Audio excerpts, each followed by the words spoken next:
You know why I'm here. We're not sugarcoating anything. It's time to clown on the Cleveland Browns. This is Shedeur Sanders' watch. This is Kevin Stefanski's hot seat watch.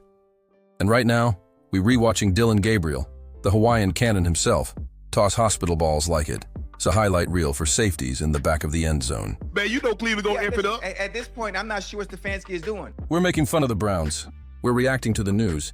We're reacting to beat writers and the radio stations and the clips. It's all right here, and we got more news to break down today. More clips to break down today, and we got more jokes. Before we dig in, though, we need to click that subscribe button right now.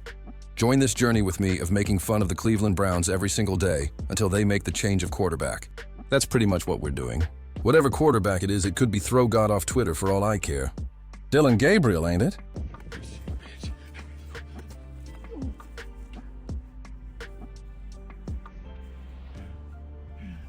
I don't think you're ready for this jelly, cause my body too bootylicious. This whole ride is about one thing, roasting the Cleveland Browns and every disaster they trot out on Sundays.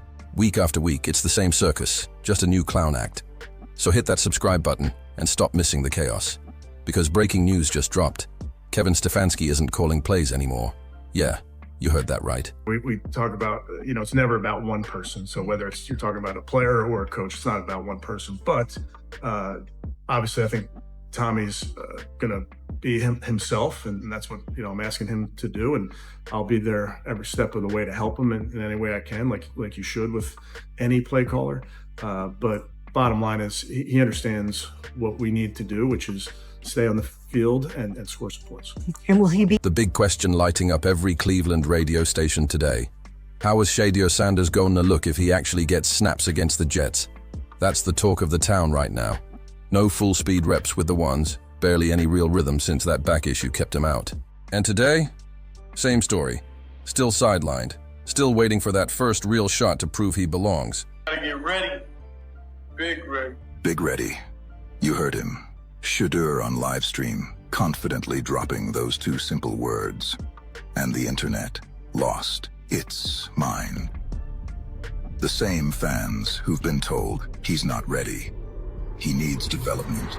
Suddenly hear that voice say big ready, and hope spreads faster than a Browns excuse sheet. But what does it mean? Did the coaches tell Shedeur he's starting? No. Does Shedeur know Dillon Gabriel isn't good enough to keep him off the field? Yes, Shedeur has eyes and a nose. So not only can he see the shit performance, he can smell the shit performance too. So, Big Ready isn't about a date on the calendar. It's about a moment that number 12 knows is inevitable. The countdown is on. And Shedeur's not getting ready. He's getting big ready. So how is he really going to look if they roll him out there against the New York Jets? That's the test. Bright lights, real pressure, and zero warm-up time. Let me ask you a question. Gabriel looks bad. They make a change at half. They come out in the third quarter. What are you expecting from Shedeur? Literally, what would you expect? Good, great, bad, in between. What are you expecting? Average. Because, Riz, I think for him, you just laid it out. He hasn't gotten any reps with these guys. No. There's no continuity. There's no timing. And it's so easy for them to go, see, told you he's no better than Gabriel. Well, you guys prepared Gabriel a lot different than you prepared Shedeur Sanders. Well, is that fact? Fact. Is that fact? Fact. I would say this, though. I would also expect Shedeur to hit open receivers. Like, that's Riz, what he some was guys known rise above circumstances. That's what I think's going to happen. Breaking news. Dillon Gabriel is getting the start against the Jets. No sign of Shedeur Sanders out there, at least according to the early beat reports from practice. We'll see how that develops as the day goes on, but for now, that back issue is still lingering. Still holding him out when the team needs clarity the most. Is Dillon Gabriel starting at quarterback? I think so, Riz, but I'm not sure. Whoa! Not sure. Whoa! It depends Why what are the you not sure? Well, because regardless of what Kevin has said repeatedly, it depends what the committee decided, and we'll find out the result today. How much longer are we really going to watch Dillon Gabriel stumble around out there? How long can the Browns keep pretending this is fine? Another quarter? Another game? Maybe two? The patience is wearing thin, and the fans can feel it. Every drive looks like survival mode. Are they seriously waiting it out for Deshaun Watson to swoop in, or just hoping Gabriel magically figures it out mid-season? if the Browns keep losing and Dillon Gabriel continues to struggle, then to me, it's like 3 more games. You start him for 3 more games. That would give him 7 starts, and then it would give Shedeur Sanders, assuming he stayed healthy, the final 6 games. Feels like an equitable split. You saw a pretty good chunk of Dillon Gabriel, not that 7 games is the end-all, but at least it's 7 games, almost half a season. Then you give Shedeur Sanders a pretty good run. And, you know, when I talk about him not being ready, that's just because when the Browns drafted him, they thought he had a long way to go, right? The whole learning Mandarin from learning English. He didn't come from a complicated system. So I know that he's closed that gap, and I'm sure he's way closer to being ready, or maybe he's ready, and he says he is, right, to be the guy. I just haven't heard the Browns go out and say that, yes, we're ready to put him in. But when they make that switch, if they make that switch, I'm sure that that would be their talking point, and they would feel he is ready to go operate their offense. So if things don't change, you know, I don't think it goes longer than 3 or 4 more weeks with Dillon Gabriel. All right, let us settle this right now. Who do you think is the best quarterback on this roster? Deshaun Watson, Dillon Gabriel, or Shedeur Sanders? Drop your pick in the comments below. Because honestly, Gabriel's sitting dead last at the moment. Watson, still a question mark, still trying to shake off the rust after that injury. And Shedeur? He's the upside play, the only one who looks like he could actually spark this offense back to life. Tone, between the 3, Dillon Gabriel, Shedeur Sanders, Deshaun Watson, who's the best quarterback? Oh, I got to say Watson from what I've seen. Okay. I mean, even our worst memory of him, it's him. For sure. I'm sorry, Chris. Ask me that question. Riz, between Dillon Gabriel, Shedeur Sanders, and Deshaun Watson, who's the best quarterback? Joe Flacco. If the Browns somehow beat the Jets and Raiders, they're staring down the barrel of picking around QB4 or QB5 in next year's HS draft. That is the price of a couple meaningless wins, dropping down the order while the top quarterbacks fly off the board. So if they really want their guy, they'll have no choice but to package both of those first-round picks and climb the ladder to go get him. I have zero faith that Andrew Berry's the guy to pick the franchise quarterback. All right. Zip, nada. I don't. Just as a lot of people don't have any faith that Kevin Stefanski is a good coach. I've said it time and time again. If you fire Kevin, you better fire Andrew. They're joined at the hip. They're in this together. If you keep Andrew, you got to keep Kevin. I don't think that you just, Kevin goes and Andrew gets to stay. Because again, Andrew Berry's responsible for the offense that Kevin Stefanski got to work with, the personnel.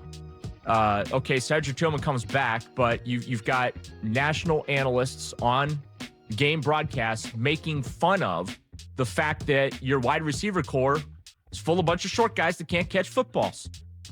Like, Andrew Berry's the one that built the wide receiver room. Andrew Berry's the one that fortified, I put that in air quotes because he didn't really fortify the offensive line, but he's, you got 2 offensive tackles with injury history. And I know you don't want to have that negative mindset of, something can happen, but your job as a GM, plan for the inevitables. Well, big shock. Jack Conklin's missed time with injuries. Big shock. DeJuan Jones missed time with injuries. I think Andrew Berry did a terrible job this offseason when it comes to the offense, but maybe that's by design. And, oh, by the way, your number 1 wide receiver on this team isn't really a number 1 wide receiver. And that's no shade at Jerry Jeudy, but he's a number 2. He's being asked to do things that he shouldn't be asked to do. He's a number 2 wide receiver. I think Andrew Berry is just as culpable for the offensive incompetence as Kevin Stefanski. Stefanski's on his way out. Everyone knows it. The writing's on the wall, and the house cleaning is already halfway done. He's a lame duck coach just trying to survive, squeezing out a few ugly wins with defense and clock control. It's not about building for the future anymore. It's about saving face and dragging this thing across the finish line before the axe drops. We just don't have a lot of faith right now in the organization or the coaching staff. You shouldn't. Here's what I would say along those lines. I do think that Kevin Stefanski is a good coach. I do think he's probably going to get fired after the end of this season. He's taken the Cleveland Browns to the playoffs twice. He's been a coach of the year twice. He's not a bad coach. I do think the organization is a house of cards, and I'm not sure. What's the long-term answer here? I don't know the answer to that. The thing about Flacco is it's amazing how much better you will play when you have the chance to throw to T. Higgins and Jamar Chase. I still can't believe they traded him inside the division. Like, I'm with Mike Tomlin on that. Like, what was the plan there? Like, why did you think that was a good idea? You know, I all summer long, I said, I think Joe Flacco should be your starting quarterback, but if you start losing, then you have to turn things over to see what you have in Dillon, Gabriel. And eventually, the toxic turning point of every sports conversation, Shedeur Sanders. Because no matter what you say about Shedeur Sanders, someone's going to say you are bat bleep crazy for thinking that. So it is remarkable to me how much of a lightning rod this kid has become without ever taking a snap in the NFL. Okay, I want to ask about Shedeur Sanders here in a bit. Lima's champing at the bit. Let me just get this in real quick before you and Lima set sail with Shedeur here. Okay. Is it a bad move if the Browns were to move on from Kevin Stefanski at the end of the year? Do you think that that's a mistake by the Browns? No, I don't. And I think that's the nature of the beast. You know, I mean, you don't win, you don't keep your job. It's that simple. I don't think that Kevin Stefanski is the biggest reason for all the Browns' problem. I think there are much bigger issues at play. Here's the thing about this team. They've got to pop the hood and see what S really under there. Because with 2 first-round picks, the stakes couldn't be higher. There's a decent chance they steal a couple more wins down the stretch, maybe finish with 5 on the year. And if that happens, they're staring at the 4th or 5th quarterback on the board. Maybe worse if they get leapfrogged by a more aggressive team. If Shedeur is the guy, if he is really tapping into that ceiling, then you've got 2 bullets in the chamber and a decision to make. Do you use both those picks to move up and get your quarterback of the future? Because that's a massive investment. Could end up being the right move, or the one that defines another wasted rebuild. Either way, you've got to find out what you have now. And that's the real frustration. You can't evaluate your future if you're not even giving your rookie a chance. A first-round talent that somehow fell into the 5th. That's what it looks like on paper. A gift you don't unwrap. Personally, I thought Shedeur was first-round material all the way. One of the most complete quarterbacks in this class, easily top tier. He slipped for reasons we all know, but talent like that doesn't just disappear. Yet here we are, still watching him ride the sideline, still missing those key developmental reps through camp and preseason.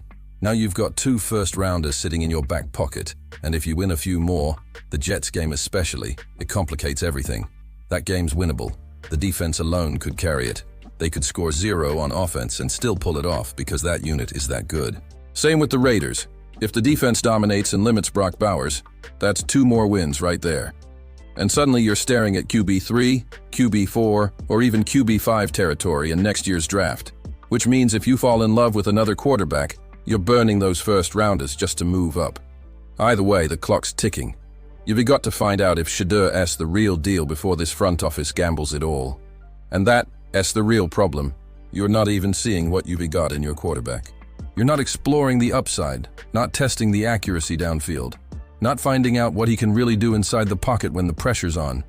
You're not watching how fast he can adapt, how he grows week to week, game to game. You're missing the entire developmental curve that separates a project from a franchise guy. You're not even seeing how he carries himself when he is the guy, when the playbook runs through him. That's where you learn what kind of leader you drafted. Instead, you're going into this blind, heading straight toward draft season without a clue. November, December. It's right around the corner, and you still don't know what you've got. Yes, he's been banged up. We get that. But we've been saying this since May. The moment OTAs started, the heat should have been on. And when Gabriel started struggling through camp, that's when you ramp up the competition, not back away from it. But this coaching staff wasn't here for development. They were here for survival. And that's exactly why this house needs cleaning from top to bottom. You had 2 rookies and 0 structure to build them up. That's not a developmental plan, and that's a holding pattern. Then you ship out your veteran safety net and suddenly you're exposed, sitting there naked at quarterback with nothing but question marks and a pair of first-round picks. And here's where it gets tricky. You beat the Jets, maybe the Raiders too, both of whom are fighting for the same draft prospects. And you might push yourself right out of the quarterback sweepstakes. Doesn't guarantee they'll take one, but it makes it highly likely. Add in the competition at the top of the board, and that climb just gets tougher. But if Shedeur comes in and wins games, if he starts looking like that guy, then none of this matters. Because suddenly you're not chasing a quarterback, you've already found him. And now those 2 first-round picks become the ammunition to build around him, instead of spending everything trying to replace what you already had sitting on the bench. Your first rounder's probably landing somewhere in the middle. Nothing crazy, but solid enough. You've got that second one too, which gives you flexibility. Still, a few winnable games are sitting right ahead. And if that happens while your real quarterback is already sitting on the roster, locked in on a day 3 contract, that's a massive opportunity. Dirt cheap. No need to mortgage the future for another maybe guy. But ignore that chance and it becomes a huge mistake. The kind that defines franchises. That is the same type of error as choosing Deshaun Watson over Shedeur Sanders right now. Not evaluating your own future, just doubling down on what you already know isn't working. You already know what you've got in Watson. When you play him, it's all about white-knuckling through games, hoping to scrape by with ugly wins just to look respectable in the standings. And Stefanski, he probably still believes he can sneak into the playoffs. That's the wild part. He's out there thinking this roster, this wide receiver depth chart, this quarterback carousel, can hold it together long enough to make a run. Whether it's Gabriel or Watson, he's gripping the wheel like a man who refuses to admit the road is already ending. He thinks he can do it. That's the scary part. He really believes Gabriel gives him the best odds right now, or maybe he's just waiting out for Watson like a man clinging to one last plan. Either way, the results speak louder than his hope. So what do you think? Can the Browns actually make the playoffs this year? Or is this just another chapter in the same old story? Drop your thoughts in the comments, and don't forget to hit that subscribe button on your way out. Appreciate you watching. See you in the next one.